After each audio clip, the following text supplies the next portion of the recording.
Danes v Pomurskem dnevniku. Repanonija v polnem teku. Adrenalinski začetek poletja. Med najbolj učinkovitimi in obremenjenimi. Podpisali dogovor za razvoj regije. Vreme jutri bo jasno.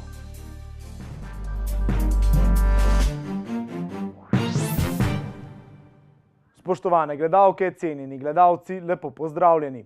Te dni se v občini Križevci odvija festival Repanonija, na katerem ne manjka različnih aktivnosti. Vsak večer pa lahko uživate v različnih koncertih. Začelo se je s kiparsko kolonijo, obstajala pa je želja po nadgraditvi. Začelo se je pred leti, ko je naš občan Robert Jurak, sicer sedaj že mora reči priznani umetnik, cenjen umetnik izven naših meja, ki se udeležuje teh kolonij, delavnic po svetu in rekel, zakaj pa mi tega ne bi imeli v naši občini. Imamo zelo bogato naravno dediščino, imamo glino, tako kot je ni nikjer. Bomo pa nekaj delali z gline, lesa, kovine, ki je pač dodatno, ki je tukaj pri nas doma. Festival Repanonija ponuja raznoliko dogajanje in vrsto različnih taborov. Letos imamo medijski kamp, se pravi, da ti otroci, ki so prišli cele Slovenije, domači neč ni toliko, nekateri se celo vrnili, da jim bilo tukaj všeč, snemajo in po različnih krajih v naši občini. Se oglašajo za prireditev, ustavljajo ključne ljudi, se žimi po gore, vse to snemajo, pišejo in seveda na koncu bodo neke rezultate. Ampak to se mi zdi, da otroci v sklopu tega festivala Repanonija, ker se vsako večer nekaj dogaja, seveda umetniki ustvarjajo cele dneve, pač na svojih delavnicah. Kakšno pa je dogajanje ob večerih? Zvečer so pa prireditve, in to so športne prireditve, to so glasbene prireditve, to so literarne prireditve. In zanimivo je, da te prireditve potekajo v različnih krajih naše občine. Recimo tudi v tem parku bodo v petek, v soboto zaključna prireditev, drugače pa imamo v vaškem jedru Mlin Stajnko, ker je jazz večer, literarni večer, fantastičen objekt v Gajševcih. Želijo si, da bi festival postal še bolj prepoznaven. Ta zgodba Repanonija, festival, želimo mi vsi, da bi postal večji. Festival raste, to se vidi tudi po obisku. Po obisku ne samo naših občanov, še skoraj več pridejo. Jaz verjamem, da to, kako se je leto začelo, te 2 dni, ko so za nami, dogajate, verjamem, da ta festival raste. Osnovne korake so z organizacijo prvega festivala že storili, prihodnje leto pa si tako lahko obetamo še kaj več. Poletje je čas oddiha, počitka in tudi zabave, a po celem letu pridnega dela se je včasih težko odklopiti in zares sprostiti. Poletje v Termah 3000 se bo ta konec tedna tudi uradno začelo. Več o tem, kaj pripravljajo za svoje goste, nam bo povedala Gabriela Feher iz Term 3000. Gospa Feher, lepo pozdravljeni. Lepo pozdravljeni. Tudi letos pa poletje začenjate s Petrom Podlunškom. Drži. V soboto 7. julija začnemo z dogajanjem okrog 12. ure. Začne se na bazenskem kompleksu Terme 3000 z zabavo z DJ-jem, bogat animacijski program, razne nagradne igre. Okrog 15. ure pa pričakujemo, da nas prileti Peter Podlunšek z svojimi akrobacijami, kar zna biti posebej zanimivo za naše goste, ki vsak dan tega ne vidijo. Potem pa bo sledilo še tudi nagradno žrebanje, kjer bo pač Peter izžrebal srečnega nagrajenca, ki si bo pač prislužil let z njim. Seveda pa to ni edino, kar se bo letos pri vas dogajalo poleti. Kaj vse pripravljate čez celotno poletje? Kaj ste pripravili za vaše goste? Se obetajo morda kakšne novosti? Dejansko poletni dogodki se že odvijajo, postavljena je turistična tržnica pred hoteli. Ob torkih in ob petkih imamo DJ-ja v slaščičarni Kafe Praline. Drugače pa na bazenih vsakodnevno poteka animacija, bogata animacija, tako za odrasle kot za otroke, z raznimi nagradnimi igrami, praktičnimi nagradami. Tako da vsak, ki pride, lahko sodeluje v teh igrah in si prisluži kako majhno pozornost s Term 3000.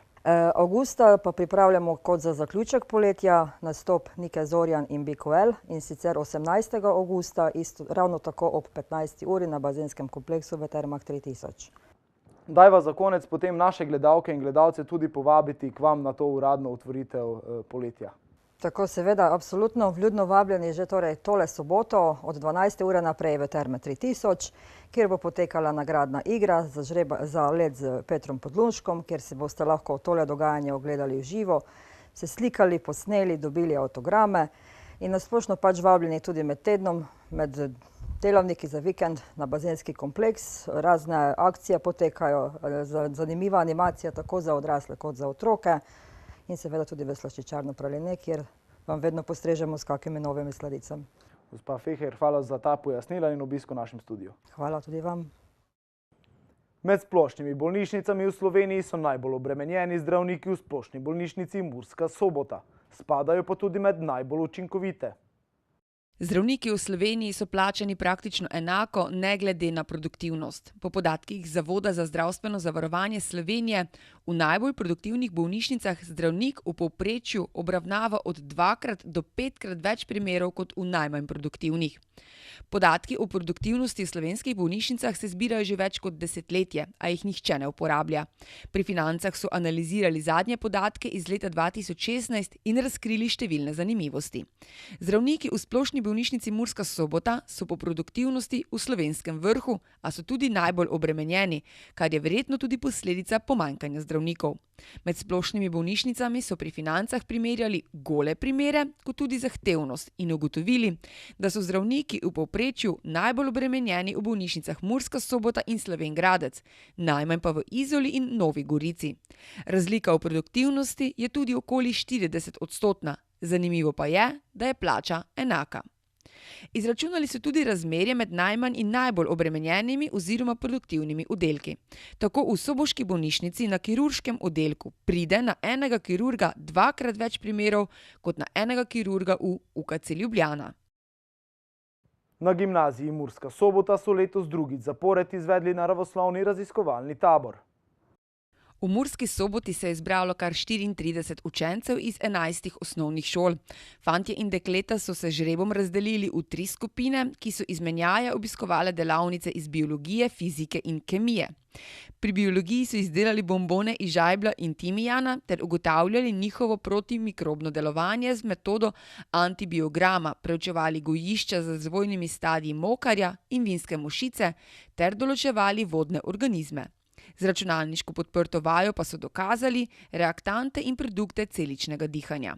Delavnica iz fizike je poskrbela, da so izdelali in izstrelili vodno raketo.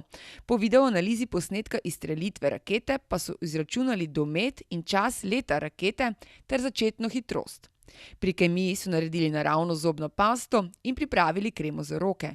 Nato pa določili pH vrednost nekaterim snovem, s katerimi se srečujejo v vsakdanjem življenju. Prva 2 dneva so se po raziskovalnem delu sproščali ob različnih športnih aktivnostih in glasbi. 3. dan so zaključili s pisanjem poročil. Navodila za pisanje poročil in izkušnje z raziskovalnim delom je udeležencem tabora predstavila gostja iz Ljubljane in sicer nekdanja dijakinja gimnazije Murska Sobota Janja Marc. Predstavniki razvojnega sveta Pomurske regije in gospodarskega ministrstva so danes v Ljubljani podpisali dogovor za razvoj regije, ki predvideva državno podporo projektom za razvoj Pomurja. Vrednostno največja bo podpora v vodnem sektorju, pri katerem je predvideno sofinanciranje gradnje vodovoda. Za 2 projekta na tem področju bo Ministrstvo za okolje in prostor prispevalo 33,1 milijona evrov. Za 8 projektov spodbujanja podjetništva in razvoj infrastrukture za podjetja, med drugim za gospodarske cone, bo gospodarsko ministrstvo zagotovilo 5,3 milijona evrov. Tretje prednostno področje je spodbujanje mobilnosti in sicer bo Ministrstvo za infrastrukturo za 9 projektov gradnje kolesarskih omrežij namenilo 2,8 milijona evrov. V načrtu je torej 19 projektov v skupni vrednosti 53,5 milijona evrov, od tega bo država prispevala 41,2 milijona evrov.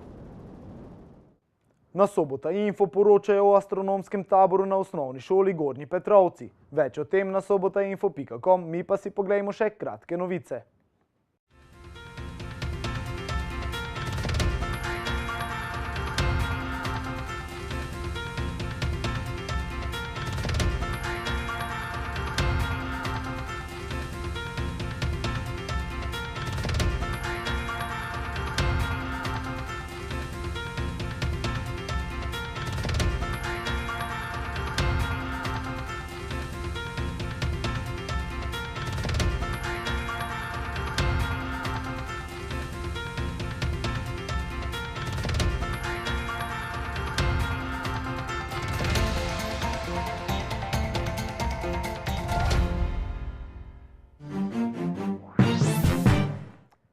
Jutri dopoldne bo precej jasno, zjutraj bo po nekaterih nižinah megla. Popoldne in zvečer bo spremenljivo oblačno s plohami in tudi močnejšimi nevihtami. Več o vremenu pa v vremenski napovedi. Danes smo imeli jasen dan s temperaturami okrog 28 stopinj Celzija. Opoldne ste v Krajinskem parku Goričko, Radencih in Murski Soboti namerili 22 stopinj, v Lendavi pa stopinjo manj. Jutri dopoldne bo precej jasno, zjutraj bo po nekaterih nižinah megla. Popoldne in zvečer bo spremenljivo oblačno s plohami in tudi močnejšimi nevihtami. Najnižje jutranje temperature bodo v severovzhodni Sloveniji, se pravi v Murski Soboti in Mariboru, okrog 16 stopinj, dnevne pa se bodo povzpele do 30. V petek bo spremenljivo do pretežno oblačno s krajevnimi plohami in nevihtami, v soboto bo delno jasno s spremenljivo oblačnostjo. Nastale bodo še posamezne plohe. Temperature v naših krajih bodo zjutraj od 13 do 17, dnevne pa od 26 do 29 stopinj Celzija. Toliko smo vam pripravili v današnjem Pomurskem dnevniku. Za več informacij obiščite našo spletno stran. Bodite v naši družbi in nasvidenje do prihodnjič.